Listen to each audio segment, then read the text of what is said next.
Hello everybody and welcome back to Decaffeinated Photography. Today we have something very special for you, but before we get into that, I'm Alex. And I'm Josh. Today we have the X-T20. I almost dropped it into the pink lake, which is very beautiful today. Westgate Park, yep. Yep, Westgate Park. And the X-T20 was the smaller brother to the bigger brother X-T2. But it's not been eclipsed by just the bigger brother now, it is now being eclipsed by a newer generation of cameras. The X-T30 has been announced, so now we're going to uncover whether there's any real point in buying the older version. So I guess, come along, this is a Decaf special. Let's go shoot some Fujifilm and have a look. Let's go shoot some Fujifilm.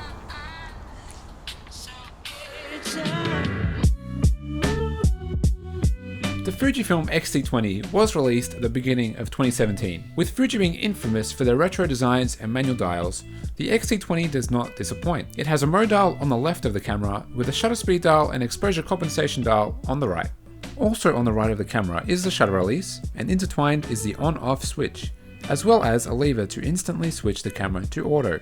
The back of the camera has a tilting touchscreen, a D-pad of buttons, and your usual playback and AFL buttons. On the left of the camera is the port for charging, and underneath is the latch door, wherein lies the battery and SD card slot. So with it being almost 90% of Fuji's flagship, who is this camera targeted towards? And is it still up to today's standards with the newly released X-T30? Let's take a look, Alex.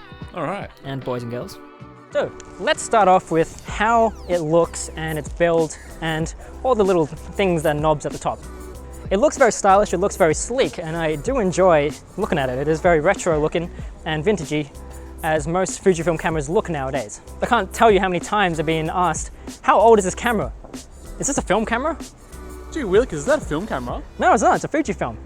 What the hell? Digital. Mate, congratulations, that's fantastic. Thank you. Keep it up, champ. Thank you, man. So, Fujifilm was really paid homage to its roots and its film-loving audience. The dials at the top are a nice touch. It saves you from going into the digital menu, and it gives you a really nice tactile experience, similar to how film works. It just feels like quality. The one thing I kind of miss though, which the X-T2 has, but the X-T20 doesn't, is the ISO dial, which has been replaced with the exposure dial here.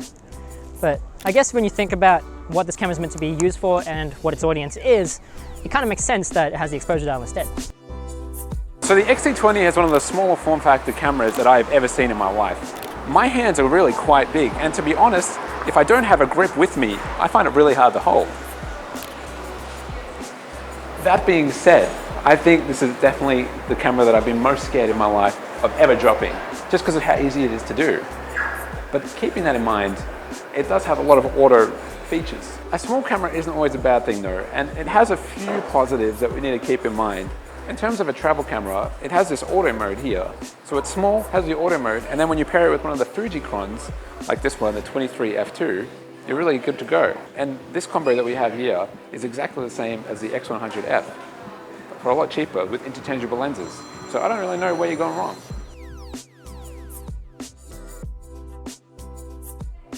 So now there's one thing that we need to finish talking about before we move on to the next topic with this camera.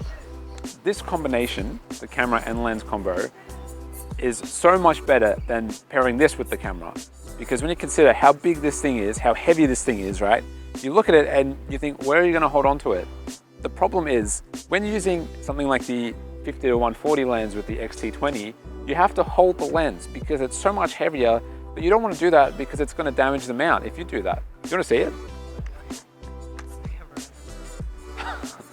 I will just show you guys, holding this does not feel safe at all. I feel like I'm going to snap it off.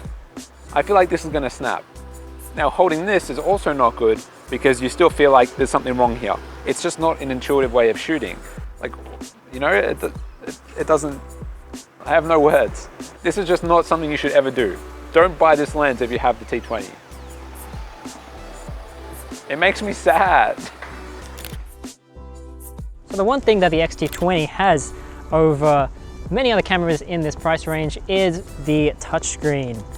Touchscreen is pretty cool. I mean, I've never personally owned a camera with a touchscreen, so it does have its novelties, but it is also very much a consumer edition rather than a professional sort of addition to the camera.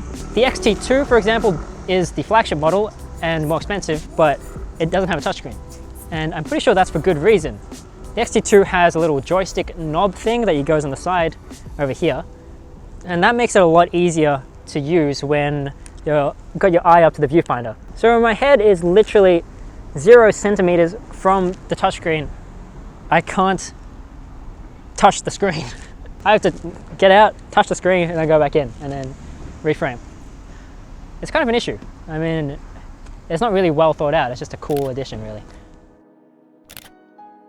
All right, so let's jump into the deep end with the Fujifilm X-T20. Now, I know we've been saying that the T20 has the same sensor as the T2, but my concern is that a lot of you might not know what those images really look like. So now if we have a look at a few of our images here from the Fuji system, it's very clear that they nail their colors. Fuji are amazing with their color profiles, and there's also film simulations that they have. Now with the X-T20, we feel like we're getting the full user experience because they have every film simulation except for a Turner, which was introduced with the X-H1. For us, that gets a big tick. Now, if you can get past the small form factor and the problems that come with that, I think there's a very strong positive point that we need to make with this camera system. And it is the fact that there's no messing around, okay? It's not like Canon or Nikon where you have crop sensor and full frame lenses that aren't applicable to certain bodies. What you see is what you get. So every XF mount lens you can use. And as the Fuji lens range is already quite limited, it's good to know that you have access to any lens, past, present, or into the future. When it comes to low light, the camera can't necessarily see in the dark. However, the performance is definitely usable. With regards to photos, we prefer to keep it under 3200 ISO if possible. We often flex to 6400, and that is usually as high as we go to get important photos. The noise structure is far more pleasing than, say, your Nikon or Canon counterparts, but that's at least in our opinion. Either way, it is sufficient in low light. So let's talk about something that is actually pretty infamous about the X-T20. It's the fact that the video mode is actually very good. It is almost the same as the X-T2. The only thing it doesn't have is slow motion. It has 4K at 30 FPS and it has 1080p at 60 FPS, up to 60 FPS. To me, that's actually pretty good. I wouldn't have expected 4K coming out of this small little form factor little thingy. It also has a 2.5mm jack for your microphone, so that's a little bit different to the usual jack. It's a little bit smaller, it's like 1mm smaller. So you will have to get an adapter, or you will have to find mics that actually fit that specific jack. It is actually quite an old technology having 2.5mm, but that's also okay. These are all things that I can sort of forgive the X-T20 because we use it as a B cam. However, even if I did use it as an A cam, it's still not too bad for the price point. It's a good beginner sort of videography type deal. All I have to do is switch it from this to video mode using the dial there. And that's very good and very easy. I mean, I don't know how much easier it can get. So with this, you can actually use touch focusing over the weird knob on the X-T2. That's actually a lot easier for video. Of course, the disadvantage that we've got to go through is lack of image stabilization in the body. IBIS, in other words. So right now, I'm shaking up and down, and you can see like lots of little micro shakes using a lens without optical stabilization. That's the exact same as the X-T2, is the exact same as any other Fuji lineup camera, apart from the X-H1. Anyway, with all these points said, it actually works as a perfect B camera. It's missing a few things such as slow-mo, but 4K, 1080p, small form factor, good for traveling, and easy to use dials and everything. Everything that we've already said applies from the photo stuff to the video stuff. The one thing it doesn't have over the X-T2 is the booster grip, so you can't do longer videos, but honestly, who cares? It's good enough. So of course we bring you this review after the X-T30 has been released. The X-T30 is definitely the superior camera over the X-T20, seeing as it's newer, because it has the newer sensor, which it got from the X-T3. The X-T20 doesn't have slow-mo, the X-T30 does, and the X-T30 also has F-Log, which the X-T20 doesn't. So in terms of stills, the only difference between the two is a Turner mode, which the X-T20 doesn't have. Eternal mode, which came with the X-H1 and is now being offered with the new iterations of Fujifilm cameras. Is it really a selling point though? So if we're getting a new camera and spending an extra $500 on a new camera, is it worth upgrading just for slow-mo and for Eternal mode? Personally, I don't think so. I would get the X-T2, but it is good enough, and that's what we like about it.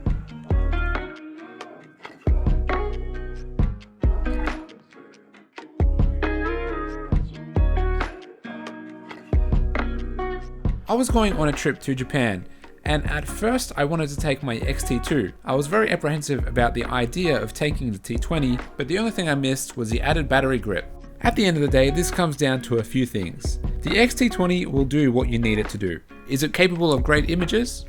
Yes. Does it handle the future-proofing ideals for videographers? Yes. Does it come in at a nice price point for 2019? I think you know the answer to that one. So our main criticism of the camera has a bit to do with the user experience and how a tool like this feels when it's in action. At times it does feel a little bit too flimsy, at times it feels a little bit too small, and a few minor things that it's lacking, such as slow motion video, can take this camera down from being a superstar to just very good, which is still very good. So is it made for professionals or consumers? We'd say somewhere very strongly in the middle. Yes. We'd say prosumer grade. Yeah, prosumerish, yeah, prosumer grade. Something along those lines. Pretty much, Yeah. yeah. But should we buy it in 2019? yes, definitely. Definitely buy it in At its 2019. price point, Yeah. definitely. If you want something a little bit less expensive than the X-T30, go for the X-T20. I mean, it's good enough. Yeah, good. it has what you need. Yeah, It is a perfect photographer's camera. it is, yeah. So, we want to thank you for watching, and we want to say a big thank you for being patient with us with our upload schedule. Thank you for coming along with us, especially at this beautiful little place that we have here. This has been Alex and Josh from Decaffeinated Photography, Please subscribe, give us a like, and click that notification bell. and we'll see you In the on the next flip side. We said different things there. And we'll see you, some other time.